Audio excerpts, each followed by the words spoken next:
Hi Nick. After reading and thinking about my answers, I can say that community gardeners are important to people. That's because the organization that it involves through persons that help to progress in the community. Instead of meeting new people work, the main point is the food. The local food that can satisfy all the people in the community and near it. And yes, I think that it can help to feed the world because if you have some local gardens near or a community garden that can help improving a certain type of crops that are in that place that are native. So in many countries or places there's always communities and it's grateful to contribute with this type of activity. We can take advantage of the small areas in the city and a kind of place where we can produce food. So it will be a good contribution to our countries. Talking about the benefits, I can say that there are some ways. First one, the personal way, the security way, and the most valuable, the consumer food. Talking about the personal way, that is reflecting in the main idea of the community garden, where them increase a sense of community ownership, where people can work together, also development of a community identity.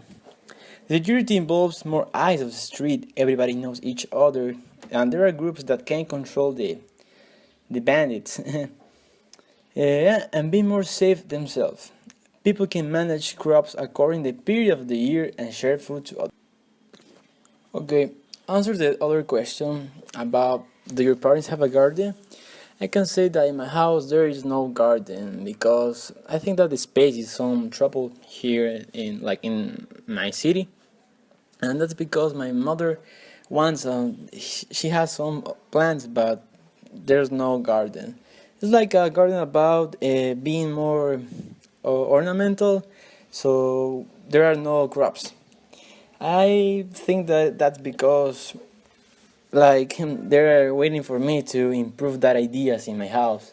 So they always thinking about the food. So I think that I would talk about this idea to contribute my local place and my city.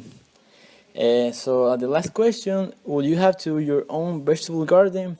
I can say yes, Nick. That's because there is something very big this because you can contribute to your city, to your own community, and think about crops. In my case, I will plant tomatoes, lettuce, carrots, not only vegetables in that way, but there are some basic food. So I would think about it and have a vegetable garden in my house. I hope there are always other type of trees like lemon trees or orange trees that can make me happy. Okay, Nick, I hope you like it, and that's all for this audio journal. See you in the next audio journal. Bye bye.